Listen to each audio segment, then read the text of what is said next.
Section 2. The Atonement as Defense. You can do anything I ask. I have asked you to perform miracles and have made it clear that miracles are natural, corrective, healing, and universal. There is nothing they cannot do, but they cannot be performed in the spirit of doubt or fear. When you are afraid of anything, you are acknowledging its power to hurt you. Remember that where your heart is, there is your treasure also. You believe in what you value. If you are afraid, you are valuing wrongly. Your understanding will then inevitably value wrongly, and by endowing all thoughts with equal power, will inevitably destroy peace. That is why the Bible speaks of the peace of God which passes understanding. This peace is totally incapable of being shaken by errors of any kind.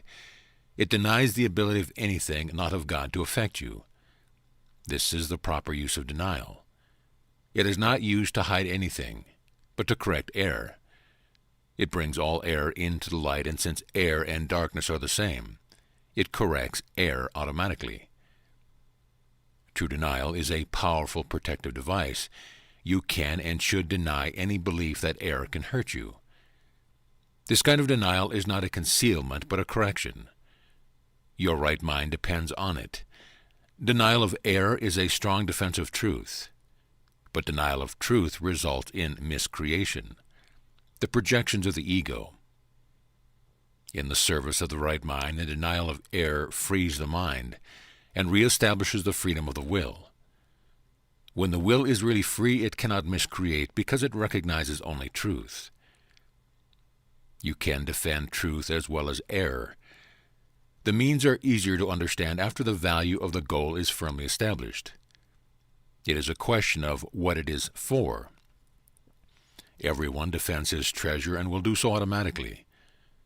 The real questions are, what do you treasure, and how much do you treasure it? Once you have learned to consider these questions and to bring them into all your actions, you will have little difficulty in clarifying the means. The means are available whenever you ask. You can, however, save time if you do not protract this step unduly. The correct focus will shorten it immeasurably. The atonement is the only defense that cannot be used destructively, because it is not a device you made. The atonement principle was in effect long before the atonement began. The principle was love, and the atonement was an act of love. Acts were not necessary before the separation, because belief in space and time did not exist. It was only after the separation that the atonement and the conditions necessary for its fulfillment were planned. Then a defense so splendid was needed that it could not be misused, although it could be refused. Refusal could not, however, turn it into a weapon of attack, which is the inherent characteristic of other defenses. The atonement thus becomes the only defense that is not a two-edged sword. It can only heal. The atonement was built into the space-time belief to set a limit on the need for the belief itself, and ultimately to make learning complete. The atonement is the final lesson. Learning itself, like the classrooms in which it occurs, is temporary. The ability to learn has no value when change is no longer necessary. The eternally creative have nothing to learn. You can learn to improve your perceptions and can become a better and better learner. This will bring you into a closer and closer accord with the sonship. But the sonship itself is a perfect creation, and perfection is not a matter of degree. Only while there is a belief in differences is learning meaningful. Evolution is a process in which you seem to proceed from one degree to the next. You correct your previous missteps by stepping forward. This process is actually incomprehensible in temporal terms, because you return as you go forward.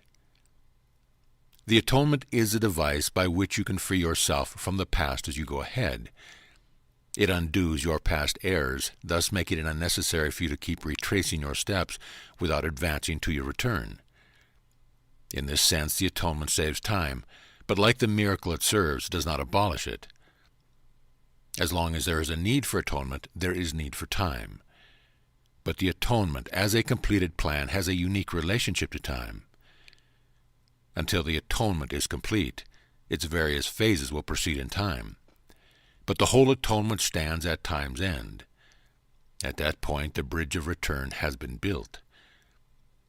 The atonement is a total commitment.